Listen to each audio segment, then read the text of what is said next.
Good morning, traders. It's Monday, June the 2nd. Taking a look at the charts, equities are trading slightly lower, down about 0.5% on average this morning.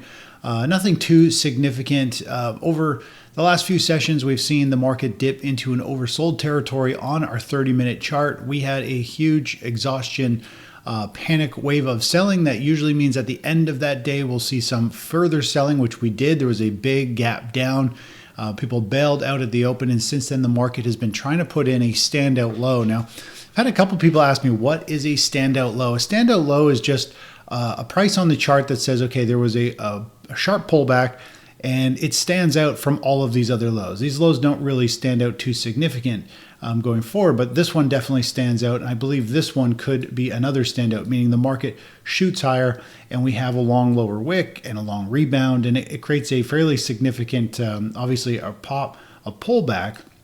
Here we've had another kind of rally and a pullback, and then for this to go higher. So that's kind of what we're looking at. We are long the equities markets, anticipating them to push further, and we just have to see how that unfolds through the rest of the week here. Now, overall, it does have somewhat of a bullish chart pattern. It's obviously the trend is up. It has been flagging sideways. We have pushed up into a resistance area. It did get rejected pretty quick there with NVIDIA news. Both NVIDIA and Apple had very big runs that day. By the end of the day, huge high volume selling drove them down. So I think there's big distribution selling still going on. Institutions unloading at a premium, trying to get out of these positions, lighten their portfolios. And of course, that kind of put a bit of a pause in the market. But overall, it is trading sideways. It is above all the key moving averages. It's flagging out. This is pointing to higher pricing.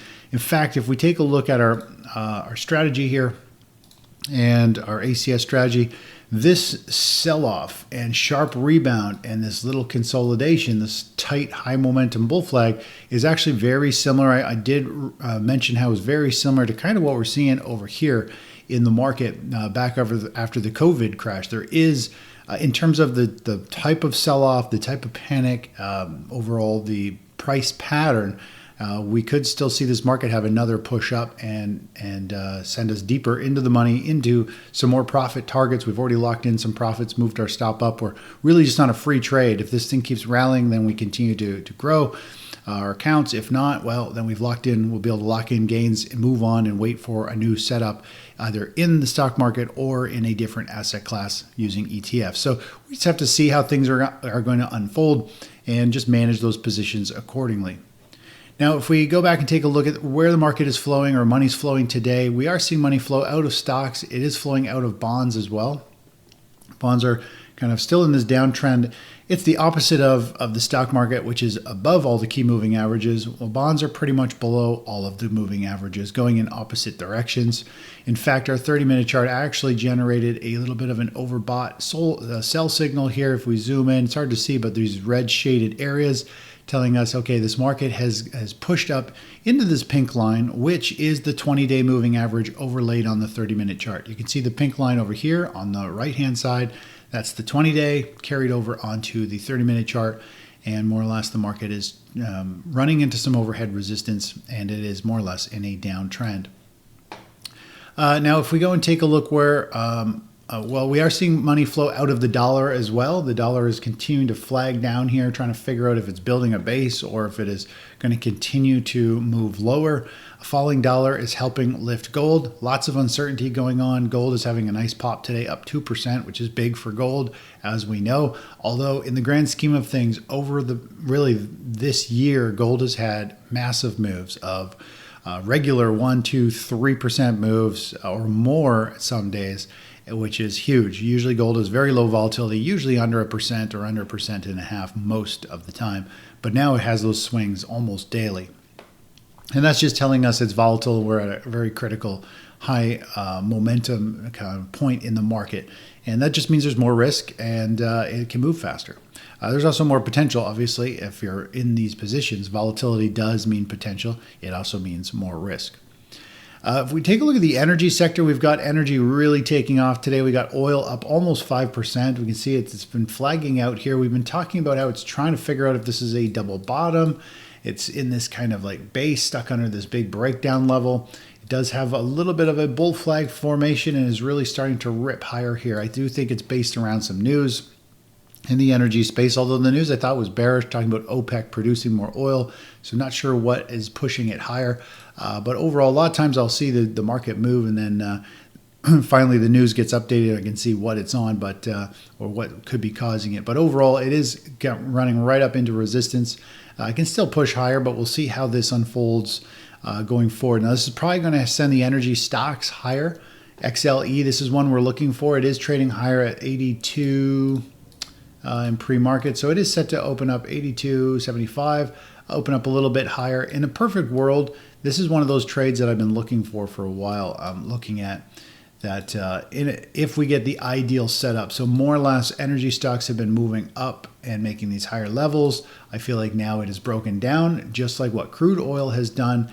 And in a perfect world, this continues to move sideways or higher, and eventually it starts to roll over.